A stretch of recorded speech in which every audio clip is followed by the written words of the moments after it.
Coming up, It's a revolution. how the modern city of Jerusalem is recreating the days of old. This is the best you can ask for.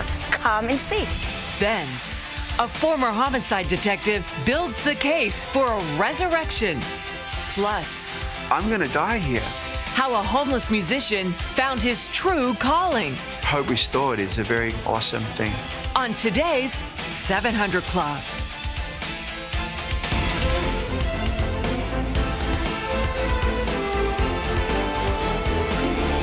Well, welcome to the 700 Club, ladies and gentlemen. You know, all this business about Comey's firing is just smoke and mirrors. The minority leader in the Senate, Chuck Schumer, had clearly said that he had lost confidence in Comey. Now Comey's become a hero. This is no Nixonian Saturday night massacre. This is a normal procedure of the Attorney General and the Assistant Attorney General not having confidence in the head of the FBI. We're going to talk to Jay Sekulow today about what his take is on the firing of the FBI director. That's right. Just last week, Comey was testifying about Russia's meddling in the presidential election and the agency's investigation into Hillary Clinton's emails. Eric Rosales brings us the story about his firing from Washington. In this letter, President Trump notified FBI Director James Comey, quote, "You are hereby terminated and removed from office effective immediately," explaining you are not able to effectively lead the Bureau. It was just last week Comey was here. He told Congress he was mildly nauseous at the idea his announcements about Hillary Clinton's emails may have impacted the election. There were thousands of Secretary Clinton's emails on that device. Comey broke the news last year that his investigators were again looking into the Clinton case just 11 days before the election. This time they were poring over new emails discovered on the laptop of Anthony Weiner, the disgraced former congressman married to Clinton's close aide, Huma Abedin. His then spouse, Huma Abedin, appears to have had a regular practice of forwarding emails to him, for him, I think, to print out for her so she could then deliver them to the Secretary of State. In testimony before Congress last week, Comey said Abedin forwarded, quote, hundreds of thousands of emails, some of which contain classified information. But Tuesday evening, the FBI corrected Comey's comments, saying they were wrong and his testimony was misleading. And various problems with the Clinton investigation are considered a key reason why the president fired Comey. Attorney General Jeff Sessions wrote the president stating, "The director of the FBI must be someone who follows faithfully the rules and principles of the Department of Justice." He went on to say, therefore, I must recommend that you remove Director James B. Comey Jr. News of Comey's firing spread quickly with many here in Washington, particularly Democrats questioning why now. If the administration had objections to the way Director Comey handled the Clinton investigation, they had those objections the minute the president got into office. But they didn't fire him then. Why did it happen today? We know the House is investigating Russian interference in our elections that benefited the Trump campaign. The big question now involves a current FBI investigation into Russian meddling in last year's presidential election. Attorney General Jeff Sessions had to recuse himself after news reports revealed he had undisclosed meetings with the Russian ambassador last year. No doubt it's going to be a real test for both the FBI and the Department of Justice, as the White House expects to name a new director soon. In Washington, D.C., Eric Rosales, CBN News. Well, Jay Sekulow from the American Center for Law and Justice joins us. Jay, I guess the question they're asking is why now? Well, you know, this. What do you think? Why now? Look, I think it was a culmination of a lot of events, but Pat, even yesterday and the day before, the director of the FBI's office had to correct once again false statements that he made to the committee. You can't keep doing this. James Comey set up his own demise by engaging in what I call selective disclosure disease, where he discloses about some investigations but then not others. And then the unprecedented interference into the election campaigning going on last year between Secretary Clinton and then candidate Donald Trump. Then you had the ongoing disputes, and it was clear that even the cases involving our clients in the IRS investigation and the fake investigation the FBI engaged in to root out that problem, so to speak. So you look at this as a culmination of events. A new Deputy Attorney General is sworn into office, confirmed 94-6 in the United States Senate. He did an analysis. He did a legal brief. James Comey had to go. The President of the United States, you know him well, is one that makes decisions. He made a decision. James Comey's no longer the director. That's why it's now. Well, you know, that incredible thing where he laid out the case to indict Hillary Clinton, I mean, step by step, and then at the end of it, he said no reasonable prosecutor would bring a case against her. He usurped the prerogative of the Justice Department in doing that, didn't he? He did. He decided that he was going to become not the director of the FBI, but the Attorney General of the United States. And that is not his role. So James Comey, throughout the last several years, has overstepped his bounds, has not understood the jurisdiction of his office, has been derelict in his duties in that regard, and also, quite frankly, has engaged in political activities that are, in our lifetime, unprecedented. So I think what you have is a culmination of, years of problems. But then I think the straw that broke the camel's back is when the FBI had to go in and clarify once again the testimony of James Comey. And I think the FBI internally had enough of this. Externally, the frustration level. Remember, up until he was fired, the Democrats were calling him to be fired. Yeah. Everybody forgets that. Up until he was fired, the Democratic leadership was calling for him to be fired. Then when he was fired, they were acting like this is the Saturday Night Massacre under Nixon. It's absurd. Well, the whole question about his activities is just so strange that he would do what he did over and over and over again. There's just no excuse for that, is there? Yeah. No, I mean, look, I mean, James Comey, with all due respect to the office of the director of the FBI, did not do a good job. And when you don't do a good job and you're given chances to improve and you didn't do a good job again, you get fired. Here he had a 10-year term. He had 6 years to go in it. And this president, based on the evidence given to him by the Attorney General and the Deputy Attorney General, made a decision. And maybe what's shocking Washington right now is that we actually have a president that makes a decision. And the decision here was James Comey, for the good of the country and for good of the FBI, had to go. And that was the answer. And I think that was the correct answer and the correct decision. And all this obfuscation on this Russia investigation. First of all, you had Clapper and Sally Yates basically saying no evidence of collusion, no evidence that one vote was changed. They'll continue to investigate it. That's fine. But you didn't need James Comey there to do that. Well, Chuck Schumer said we've, quote, got to get to the bottom of this. I mean, bottom of what? I mean, what? Nothing. Nothing. There's nothing there, is it? No. I mean, Sally Yates, who was a Democratic appointee, James Clapper, who served both President Bush and President Obama, both said they have no evidence of collusion. So, I mean, how much clearer can you be? I mean, the Democrats are so desperate for a narrative that they can't even make one up. Believe me, they're trying. And now they're going to go on. They're going to jump on the bandwagon of James Comey, and he was the hero. He wasn't. Who might replace him? The deputy is tainted by the fact that his wife, as a candidate, took a big contribution from the sitting Democrat governor of Virginia. Is there anybody in the wings that they might put in now? There's several names being discussed. McCabe is the acting. He was the one, but I cannot imagine him being put up as the Attorney General. I think that's a non-starter to begin with.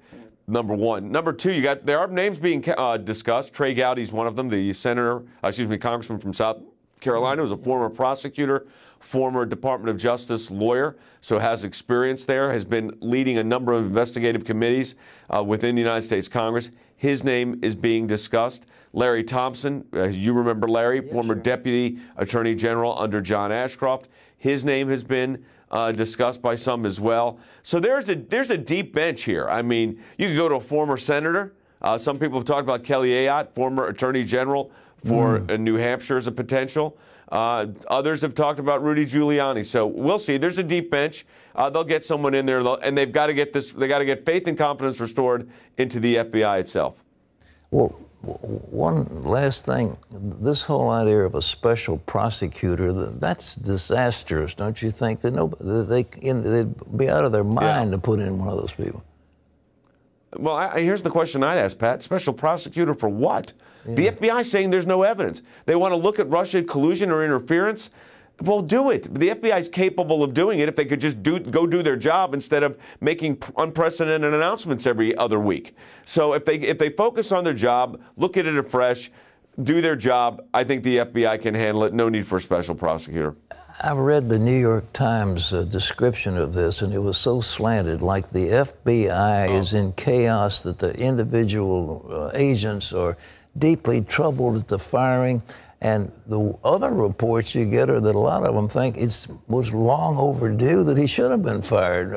Have you got any insight onto that? Yeah, there was a tremendous amount of my friend Joe DeGenevo is a former U.S. attorney. He's close with a lot of FBI agents, former FBI agents and current, said that there was general distrust within the agency. And I think you saw that most pronounced in the public filing when they had to correct the director's testimony again. I think that was the camel, that's what broke the camel's back here. The straw that broke the camel's back clearly was the fact that they again had to correct the testimony. How many times can you do that and have confidence in the person heading your agency? James Comey's problem was he never acted as a director. He acted as a political appointee.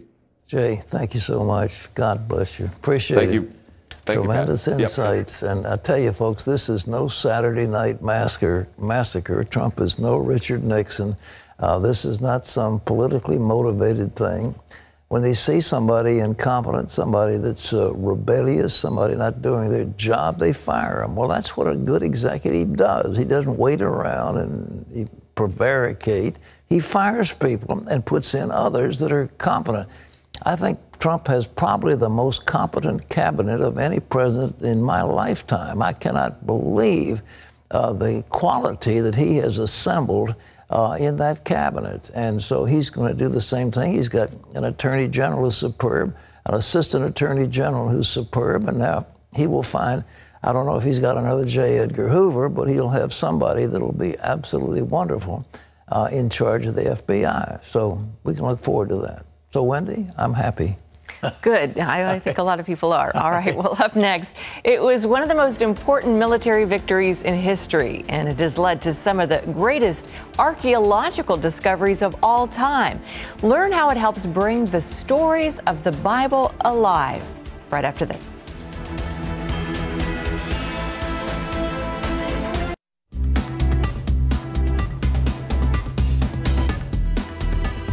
Well, in the past 50 years, archaeologists have uncovered some of history's most significant finds in and around the holy city of Jerusalem.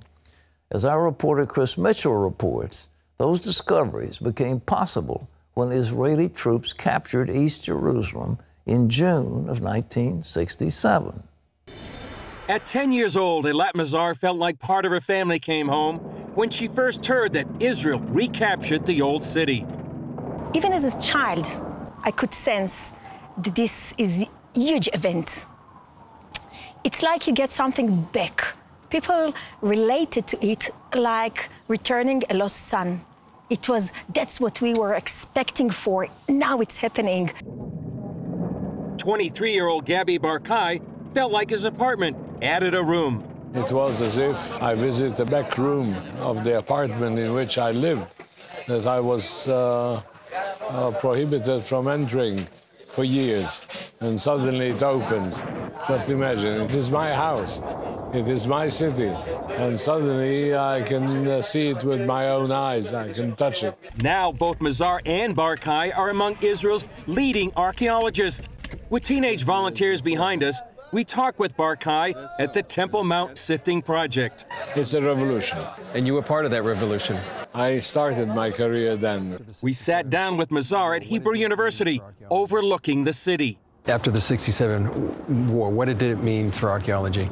I would say that it's a turning point. Both described how the Six-Day War redefined archaeology in Jerusalem. In a couple of years after the Six-Day War, the results of Jerusalem archaeology accumulated to be much more than whatever was done in 150 years beforehand. From 1948 to 1967, Jerusalem was a city divided by landmines, barricades, and barbed wire. Suddenly, after the Six-Day War and years of neglect, the doors of Jerusalem were opened to archaeologists who longed to uncover its ancient past. The first dig took place here at the southwestern wall of the Temple Mount by Elat Mazar's grandfather, Benjamin. My grandfather excavated 10 continuous years without stopping. This was a fantastic project, almost no parallel in dimensions. Hundreds of people worked. They revealed fantastic remains of ancient Jerusalem from all periods. It caused a boom of archaeology. There were suddenly budgets for archaeology. There was a public interest in archaeology of Jerusalem. People come and visit the archaeological sites of Jerusalem.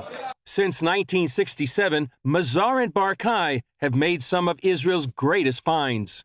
We showed in the reveal King David's palace. We showed now more of the King Solomon's constructions, city, just as the Bible describes. He built a city wall around the temple, around his own palace. We discovered the earliest biblical manuscripts ever discovered, predating the Dead Sea Scrolls by many centuries. These are two tiny scrolls of silver. We have the priestly benediction. The Lord bless you and keep you in both of them. So did many of these discoveries after the Six-Day War, did they confirm the biblical record of Jerusalem? In general, the answer is yes. The history which emerged from the results of the excavations fits well the historical data embedded in the Old Testament. Perhaps Mazar's greatest find brought the Bible to life. From the biblical times, finding the seal impression from King Hezekiah himself, this is unparalleled, unheard of, to come as close as you can imagine to a biblical figure, not to mention such a king as King Hezekiah. So to find his seal impression, it's almost touching him. Is there any connection between what you've discovered and the time when Jesus was here in Jerusalem? Yes, for sure. In the book of Acts and in the Gospel of John, there is a mentioning of the eastern porch of the Temple Mount, which was pre-Herodian. It appears under the name of the Porch of Solomon. And over there lies a capital, which originates from the Porch of Solomon. We have the floors upon which the coins were rolling when Jesus turned upside down the temples of the money changers. We have those very floors, we have those very coins. The biblical stories and the New Testament story, by the way, it goes together because they just prove quite accurately the development of Jerusalem, and the way Jerusalem is described is quite accurate. Today, 50 years after the war, Jerusalem is an open city. Visitors can come to see the excavations below the city of David, at the pool of Siloam, where Jesus healed the blind man, or the massive dig near the walls of the old city. People can come and see for themselves, and this is the best you can ask for. Come and see. And for these lovers of history, the city has captured their hearts. I come in the morning and go to sleep with Jerusalem. I mean, excavating Jerusalem, it's 100% on my mind. Besides my family, I mean, you know, we are very family people. It's a wonderful city. There is no other place on earth which could compete with Jerusalem. Chris Mitchell, CBN News, Jerusalem. Well, we take the Bible by faith, but at the same time, it doesn't hurt to have some corroboration from actually archaeology. And the thing is that archaeology in no wise contradicts the Bible. You look all the way through from the archaeological finds and all the major finds. I studied with a man who had studied under Professor Albright, and you know, we had a book on biblical archaeology when I was in seminary. And all these finds, corroborate the biblical account. That's what's so important. They do not contradict, they corroborate. Okay, Wendy. All right. Well, this spring is the 50th anniversary of the Six-Day War, and that war has been called one of the most significant fulfillments of prophecy in modern times. In commemoration of this historic event, CBN is releasing a brand new docudrama called In Our Hands, The Battle for Jerusalem. It hits theaters for a one-night-only event, May 23rd. Mark it down on your calendar, May 23rd. And you can get tickets and see a brand new trailer for the movie by going to inourhands1967.com to see the trailer. Again, just go to inourhands1967.com. Well, coming up, he had no job, no home, got hit with divorce papers at a Greyhound station, and says that's exactly where he needed to be. Find out why when we come back.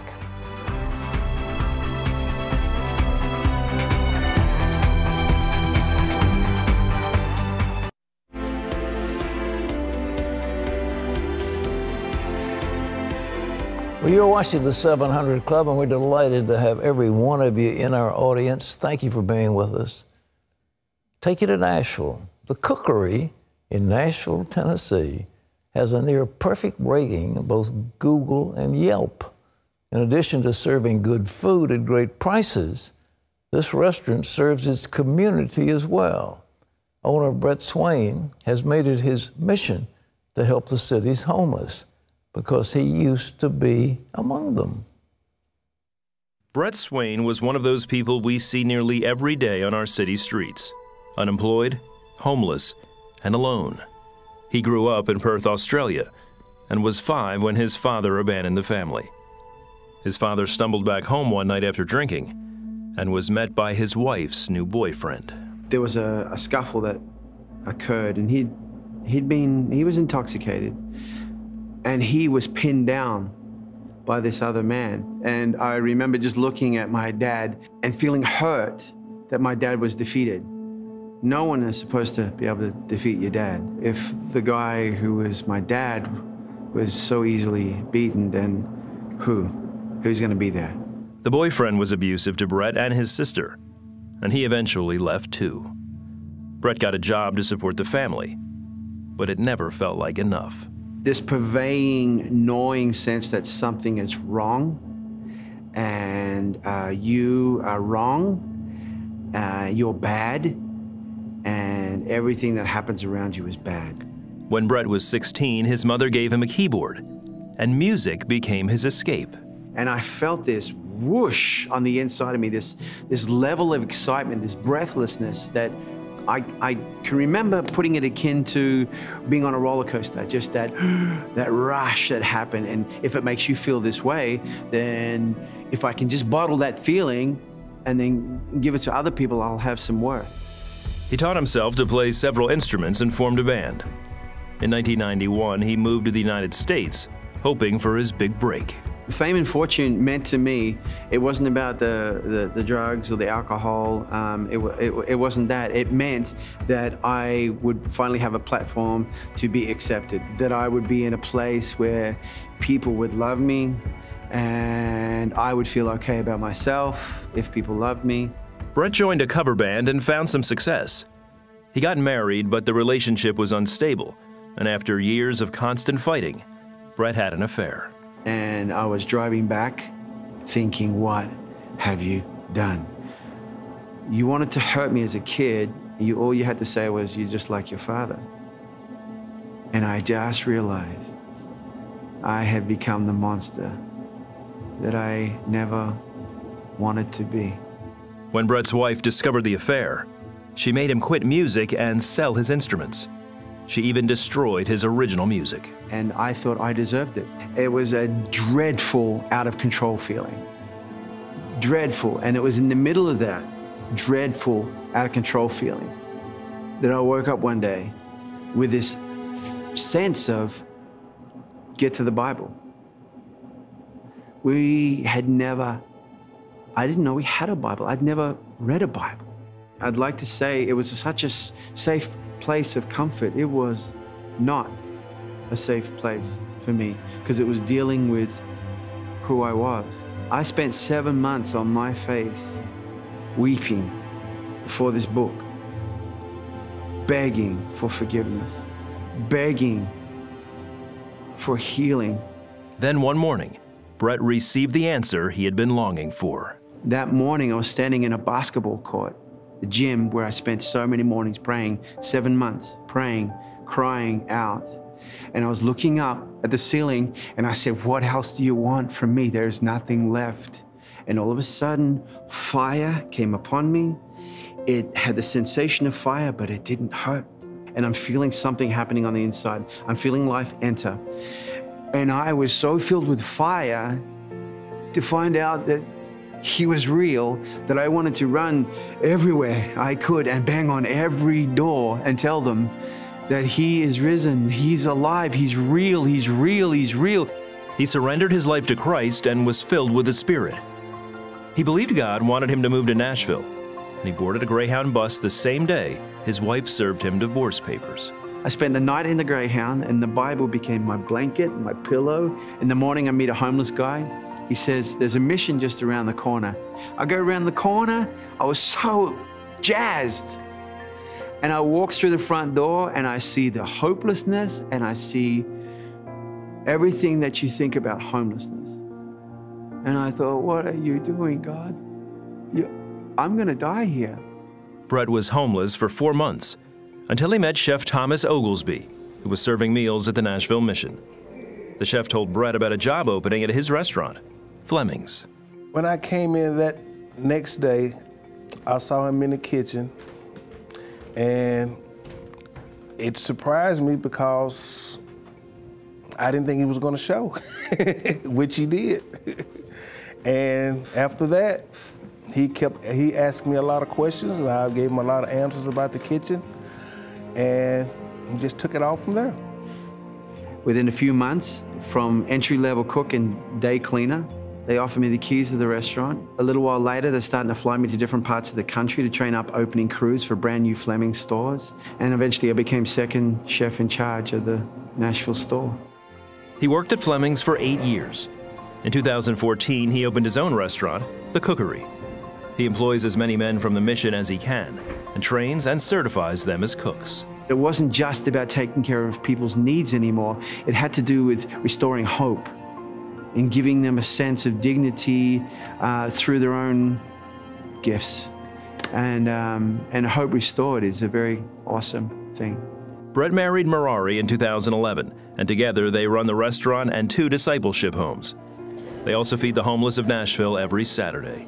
But the greatest gift he offers is the hope he's found in Jesus Christ. I was taken from darkness to light into someone who doesn't know how dark it can get. It's hard to say, but to someone who is experiencing something like this, the word safe glows golden. And he is real. He is hope. He is life. He is forgiveness. He's restoration. And he is everything he says he is. He's everything he says he is. Now look, that's the deal. When the Lord opens the way, he opens a door of happiness and opportunity. So many people have lost hope. And because they have no hope, they therefore have given up. And they just drift aimlessly. Here's a man who could be drifting aimlessly, but suddenly he finds hope. The Lord opens the door, begins to give him opportunity. And the thing is, you take what's in your hand. He called on a man named Moses, and he says, now look, Moses, I want you to go to the biggest kingdom on earth. I want you to confront the leader of the biggest kingdom on earth, and I want you to set my people free that are down there in bondage. I've seen their suffering. I've seen what they've gone through. And I want you to be my instrument. Go down there and deliver them. And Moses was out as a shepherd. And God says, what's in your hand? And he said, I've got a stick. He said, okay, that's all I'm going to give you. You got a stick. Take your stick down to Egypt and look what happens. Just trust me. And suddenly, miracle after miracle after miracle, and before it's long, 600,000 people or more come marching out of Egypt and start a new nation because God touched one man and gave him a stick. One stick, one staff, That's what you need in the promises of God. So Brett Swain had the stick. He learned how to cook. And then he begins to cook well. Then he learns more about cooking. And then the next thing you know, he's promoted. And then he's promoted again. The next thing you know, he is able to buy his own restaurant. That's the way it happens. So whatever is in your hand, whatever's there, God said, what's in your hand? Well, I've got a stick. All I've got's a stick, Lord. Take the stick and do my bidding and let me energize you and energize the stick that's in your hand. Watch what happens. There's nothing impossible with God. Here is my lovely co-hostess, Wendy. Great word. Thanks so much, Pat. Well, still ahead, a former detective cracks the biggest case in history. Find out how it changed his life when we come back.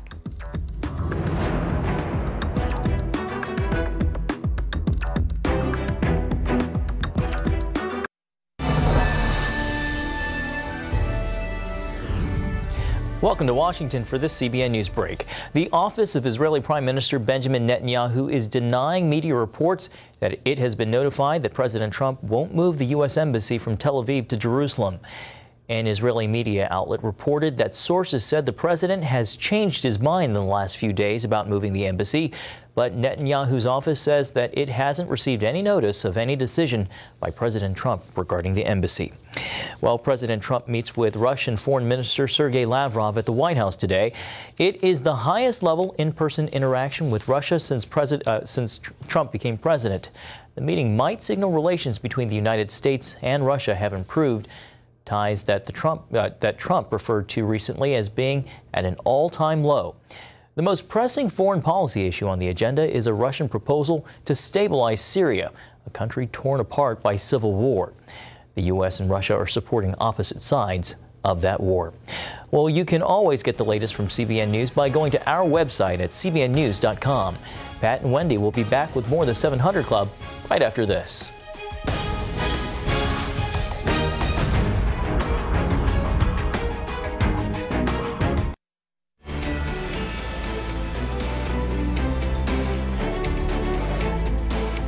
Jim Warner Wallace has spent his career building cases. As a former homicide detective, his job was to investigate the evidence and draw a conclusion based on those facts.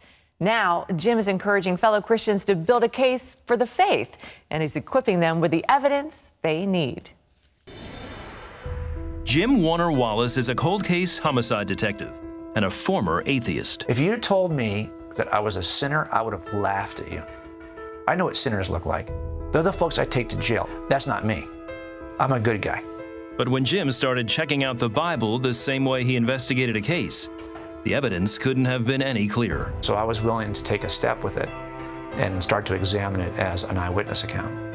In his book, Forensic Faith, Jim makes the case for Christians to be case makers for Christ and why it's vital to do so right now. Jim Warner Wallace is with us now. And Jim, we welcome you back to the 700 Club. I so appreciate it. Yeah, good to be here. Jim, I can't believe it, but you were a former atheist. Yes. What was the one piece of evidence that convinced you that God is real and that Jesus is his son? You know, it's hard for me because I never usually build a case on one piece. If you do that and that one piece happens to be wrong or go to court later on and they're able to knock it down, you're kind of left flat-footed. Right. So I'm a cumulative case guy. I'm the kind of person who builds this case of around 80 pieces of evidence that point. So for me, it was hard to come to faith that way.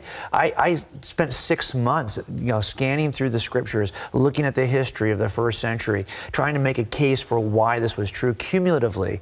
And in the end, I was just overwhelmed with how reliable the eyewitness account. So I guess if there's one thing that struck me was that every way we test eyewitnesses in criminal trials, if you applied that same template to the authors of the Gospels, they passed the test. Right. And when I saw that happening right before my eyes, I said, okay, it's time for me to make a decision about Jesus. Well, in your book, Forensic Faith, you talk about the difference between accidental accidental versus eventual belief. What are the differences between those? Okay, so I'm a Californian. Okay, if you ask me where, tell me about California. What year was it founded? I really can't tell you. If you ask me how many square miles, I can't. How many counties? I can't. How do you pass a bill? What's the state tree? I couldn't answer any of these questions.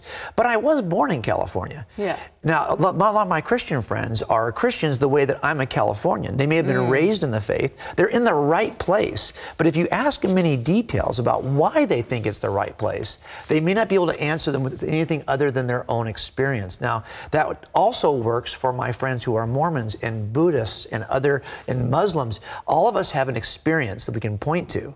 The question is, do we have any good evidence to suggest that we're in the right place? And that's what we're trying to do with forensic faith. And why is it so important for this generation of Christians to be able to defend their faith with not just, well, you know, my parents were Christians or I go to church, but really with real evidence? Yeah, let's face it, we're at a place right now where the culture says we've got objectively true things about identity, about marriage, about all kinds of things. And they want to make the case scientifically as an objective truth claim. Meanwhile, we hold what seems to be subjective opinions about religion. And anytime objective truths meet subjective opinions, be ready to get run over by the bus. And so what we're trying to say is, no, this is actually an objectively true claim about something that happened in the first century, the resurrection of Jesus, that stands up against all evidential scrutiny and deserves a place at the table of worldview ideas. That this is actually something that you could possess. Look, young people are leaving the church in record numbers, but we could stop that. At least we could address that. If young people want to leave because they just want to chase their passions, I get it. But if they're leaving because they don't think it's objectively true, then it's on us as their elder brothers and sisters in the church to be able to demonstrate to them why it is true and why eventually you will be back here with us, you will return with us, because in the end, it's hard to avoid the truth. Jim, you encourage Christians to take a simple test. What are the questions that you ask? Well, I've loaded the test, right? I've kind of loaded the test in a way that I see online. The kind of atheism we're seeing online is very aggressive. You know, if you believe there's a God who created everything, well, who created your God? It's simple questions. You know, if there's an all-loving God. If we can answer that, then we are God. Well, of course, but we have to be able to answer it in some way that it really kind of knocks down the objection and helps, is satisfying even personally. If someone said to you, well, if there's an all-loving, all-powerful God, why is there so much evil in the world? Either he's not all-loving, doesn't care to stop it, or he's not all-powerful and he can't stop it. But if you believe he's all-powerful and all-loving, why doesn't he stop it? How do you answer that question? Well, I think a lot of it comes down to our definition of evil. Why do we think that anything is evil to begin with? What standard are we applying to talk about true evil? Are you suggesting there's a true standard of righteousness by which we could judge something? Well, what would that true standard be? It turns out you need God as the true standard of righteousness before you could call anything evil to begin with. Evil is not an evidence against God. It requires God in order to talk about it rationally. So I think we have to be able to prepare ourselves to answer these kinds of questions. I think you could have either an unreasonable faith, which is really against the evidence that exists. We don't have that kind of faith. Or you could have a blind faith that is, you know, you don't even know what the evidence is. Or you could have a forensic faith that is prepared to answer the question. This is interesting. You say that the most important aspect of a criminal trial isn't the opening or closing arguments, but how the jury, it's picking the jury. I know. Why is that Isn't the that most sad? important? It's not in the opening statement. It's not in the closing arguments. It's not even in the evidence show. We win trials at jury selection. If you don't pick the right 12 people, your 4 alternates, we're looking for 16 people who will actually be unbiased and will look at this fairly. And what does that have to do with, you know, with us? Well, the same thing is true for us. If you divide the entire world, there are people who are opposed to the prosecutor and people who are opposed to the defense attorney. The prosecutor does not want any people who are opposed to him in the box, and the defense attorney, we have the same situation as Christians. There are people who are against our worldview and people who are open to our worldview. And once you identify the differences, it will change the way you approach them. There are some people we don't even put on a jury because we know they would never be fair. And there are times when we have to pray for people who are not yet ready to be on our jury because God has not yet moved them into the curious position. They're still anti-theists. They're against God. And those kinds of people I will spend time with, but I spend more time in prayer and more time modeling for that juror than I would for jurors who are already open. Jim, you were a cold case homicide detective. That means you went and found the cases that nobody was looking at anymore. and you were an atheist. Yes. What was it that was going on in your life at that time that you said, there's got to be more? Well, my wife was somebody who was wanting to go to church, and she was also not a believer, but she was more willing than I was. And when we got to church, the pastor pitched Jesus on that particular day, as God would have it. He pitched Jesus as the smartest man who ever lived. That's what he said about him. And that made me very curious. So I bought a Bible and began this investigation, and that's what changed my life. Wow. And your father is also a detective, yes, or was and a detective. my son is now on the force as well. So we have 3 generations of Jim Wallace, all worked at the same agency since 1961. Okay, so how should Christians respond when an unbeliever says, okay, you know, I believe what you're saying. That may be true, but I'll never believe because Christians are just a bunch of hypocrites and bigots? Yes, well, of course we're hypocrites. I mean, who would be more of a hypocrite than a Christian? Let's put it this way. As a non-Christian, I didn't have a standard anyone was aware of that I was trying to meet. As a Christian, I have a standard, and you all know who he is. He's Jesus of Nazareth. Now, once you have a visible, highest level standard, you will always fall short of it.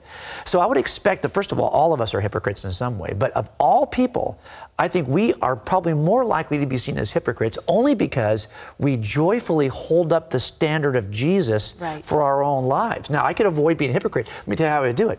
Have no standard.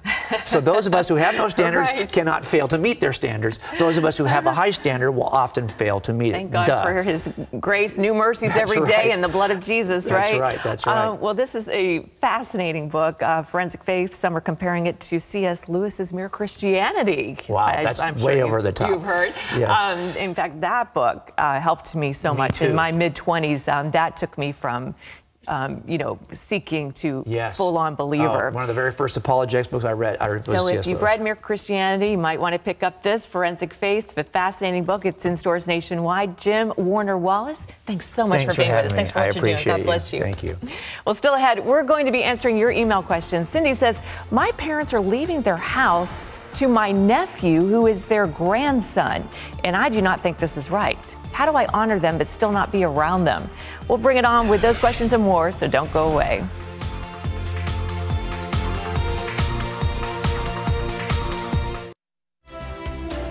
To see this week's most viewed stories, go to CBN.com.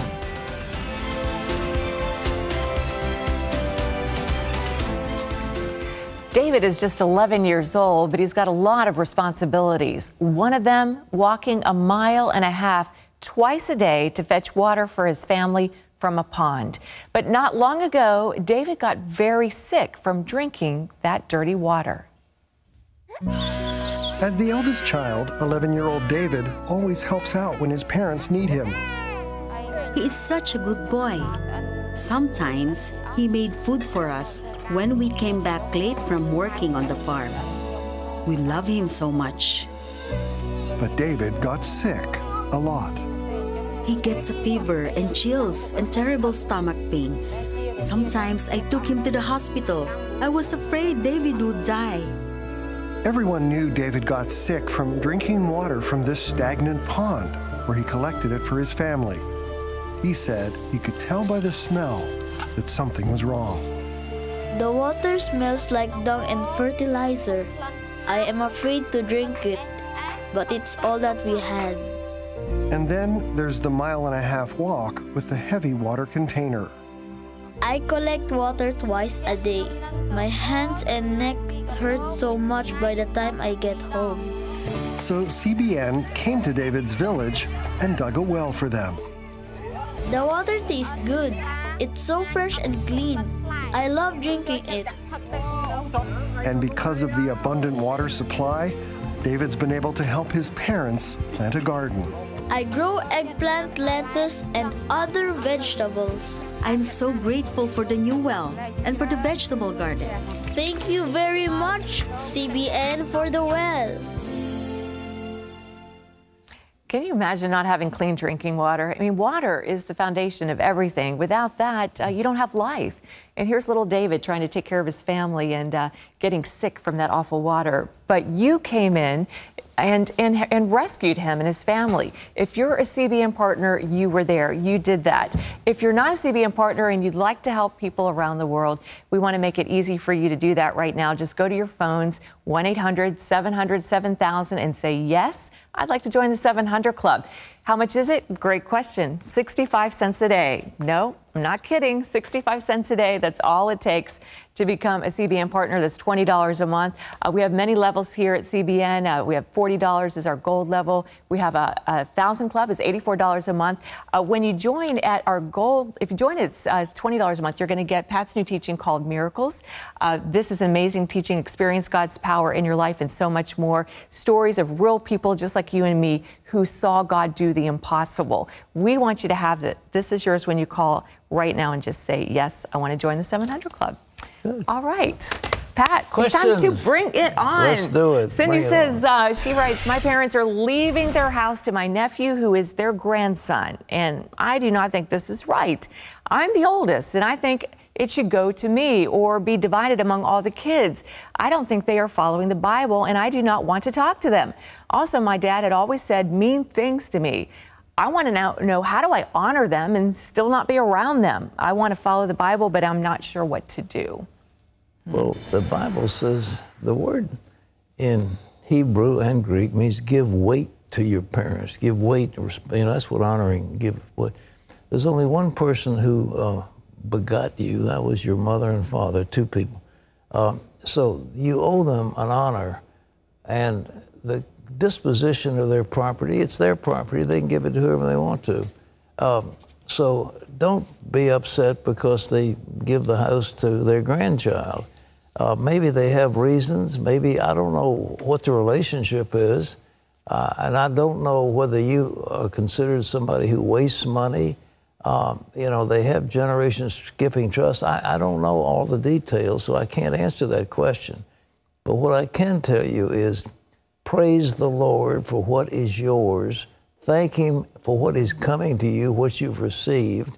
Thank Him for your parents and pray for them. That's the attitude. If they're so nasty, you don't want to be around them. There's nothing that says you have to be in the presence of somebody who will abuse you verbally. That's all. Okay. Amen. Good stuff. All right. Kyle says, my girlfriend is trying to become a Christian, but is hung up on some things that happened to her when she was younger. She says that when she was younger, she would pray daily that the fighting would end between her mother and father. When it eventually ended, it was because her father left. Then he came back, but it was worse because he was even more violent. She can't understand why God would let this happen and doesn't trust God to become a Christian until she can understand why. Look, if God intervened in the world, He could maybe change everything, but at the same time, people wouldn't love Him voluntarily.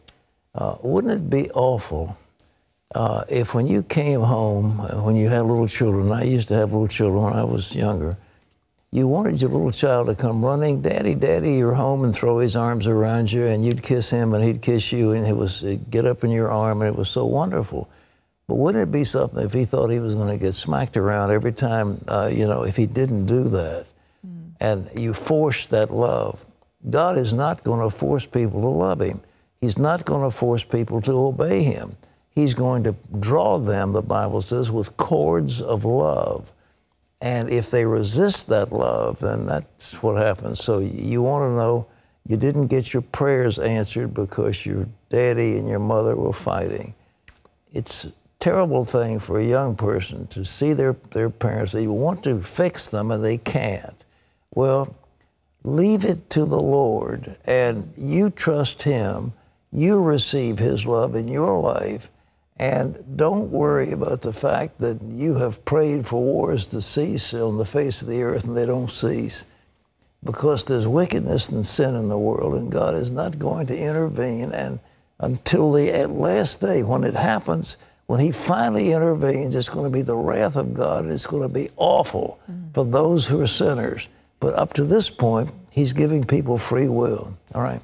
Amen. Becky says, I was raised in what many consider to be a legalistic cult. Both of my parents have died in recent years, still clinging to the beliefs that they found there. I have recently been seized by worry over their salvation. Is it wrong to ask God if they are in heaven with Him? Will He tell me? He might tell you, doesn't have to. Jesus gave a parable about a man who saw a beggar in Abraham's bosom, and he was being tormented. And so he apparently recognized the beggar. He recognized Abraham. But hey, the truth is, after the Bible says it's appointed unto man once to die, and after that the judgment. You're not going to call him back, so I wouldn't try. And what goes on after death is not really your responsibility. So if I were you, I'd live your life and not worry about what happened to people who died. The chances are that the people you were describing did not make it. But I'm not God, so and God does not have to tell you where they are. We leave you with our power minute from Psalms. Be still and know that I am God. I will be exalted among the nations. I will be exalted in the earth. Well, tomorrow, the photograph that captured a moment in time at the fulfillment of thousands of years of prophecy. So for Wendy and all of us, this is Pat Robertson. Thanks so much for being with us, and we will see you on the 700 Club tomorrow. God bless you. Bye-bye.